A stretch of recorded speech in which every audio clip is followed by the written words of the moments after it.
আসসালামু আলাইকুম রহমতুল্লাহ। আলহামদুলিল্লাহ সালাতু আসসালামু আলা মাল্লা নবী বাদা। সমস্ত প্রশংসা সেই মহান রবের দরবারে, যিনি অসংখ্য সৃষ্টির মধ্যে আমাদেরকে সর্বশ্রেষ্ঠ মাখলুক হিসেবে সৃষ্টি করেছেন। আলহামদুলিল্লাহ। আপনাদের সাথে আজকে একটি কথা শেয়ার করতে চাই।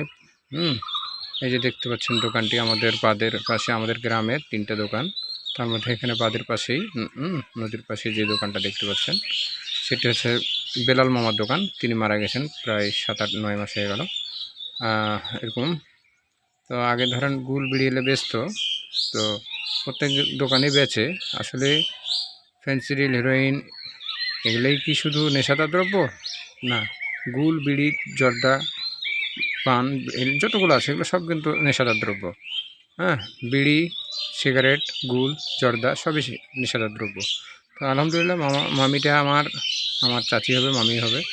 আলহামদুলিল্লাহ ধরেন এখানে প্রথমে সিগারেট উঠাইছে, পরে তখন পানও উঠাই দিছে। আলহামদুলিল্লাহ তার কি দোকান চলছে না, সংসার চলছে না? আলহামদুলিল্লাহ দিব্যি চলছে। তাই আসুন আমরা একে অপরে এইভাবে এই নেশাদার দ্রব্যগুলো উঠিয়ে দিই ইনশাআল্লাহ। এভাবে এনার মতন চেষ্টা করলেই উঠা সম্ভব ইনশাআল্লাহ। তো কই, আল্লাহ তো রিজিকের মালিক, আল্লাহ তো রিজিক দিচ্ছেন, এই যে ফ্রিজও নিচ্ছেন। দেখেন আর একটা সুখবর, যে ইনি যেদিন থেকে বিড়ি, সিগারেট, গুল, জর্দা, পান এগুলো উঠিয়ে দিচ্ছেন, তার কিছুদিন পরেই যে ফ্রিজ নিছে আলহামদুলিল্লাহ। এই যে ভাঙাচোরা একটা দোকান দেখতে পাচ্ছেন।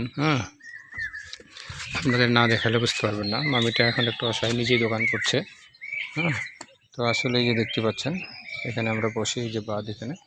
তো আসলে আলহামদুলিল্লাহ ভালোই চলতেছে এখন দোকানটা।